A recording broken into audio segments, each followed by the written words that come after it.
Do you have any initial thoughts? Well, on the one hand, when I listen to that, I feel like it could be the anthem for AA, or Oh, on one level, and then on the other level, it's the anthem for everybody if they're honest. mhm. And yeah, I've yet to meet somebody. I think in my own case, anyway, I've yet to meet somebody that didn't go through some kind of shedding of an identity, whether or not they wanted the identity or not. With the shedding, typically it comes with a loss, or with a particularly with the love that you hold for someone else. And almost always when I've met people who've gone on pilgrimage, it's usually after a breakup, a divorce, or a death. Mhm. Almost, not all, but almost everyone I've ever met that tells me they've gone on a pilgrimage. Mm. And to me, it evokes that from my own personal, anecdotal experiences myself and in others. That song kind of evokes that for me. Yes. Yeah, me too. I think too. I also think this is the insight with the labyrinth. Mm. When people walk the labyrinth and Mm-hmm. they sort of, the Mm-hmm. circuitous, right, you end up at the center.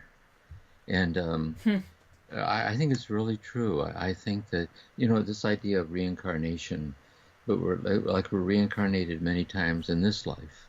I mean, like the shedding Mm-hmm. of what we just assumed had the final say in who we are. The unquestioned thing, drops out. See? And then when we're disoriented, we despair or go deeper. And in that moment, we have the possibility of finding this perspective that Merton's talking about. And it's really true. That's how, like, what is it? Even if everything would be lost, is never lost. See? And like sustains me unexplainably. And sometimes you have to lose everything to get a taste of it. And the trouble what happens though, is when we go through something like that, the ego starts reconstructing another premise. You know what I mean? Because it can't tolerate the living life. It can't stand the fruit fall. And so it starts reconstructing another artifice, starts because it can't help itself. And so Sometimes it's the not, pilgrimage becomes the identity. it does. Yeah, exactly. And likewise, you go to a monastery and your identity becomes, you walk around thinking you're a monk. You know what I mean? And so you're right. But so there's poverty of spirit, this kind of learning by love not to live on your own terms, and kind of being mercifully unraveled of your assumptions and discovering you're not annihilated. You start to trust the process. You start trusting the demise of your assumptions about yourself, and then the grace shines through. The grace shines through that.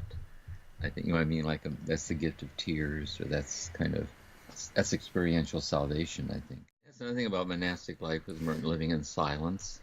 When you live a cloistered life in silence, there's this great discovery that here before you entered, you thought your problems were the problem.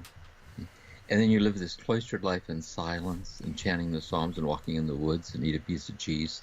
And you're walking around these big monkish problems. And then you realize that you're the problem. And then the real issue is, what do I do with that? See? And like the riddle of my own heart. So anyway, so there's another lovely piece. That's very good about Merton. Yeah. And then also this thing about love placing the bar flat on the ground and then tripping over it. And it's really true.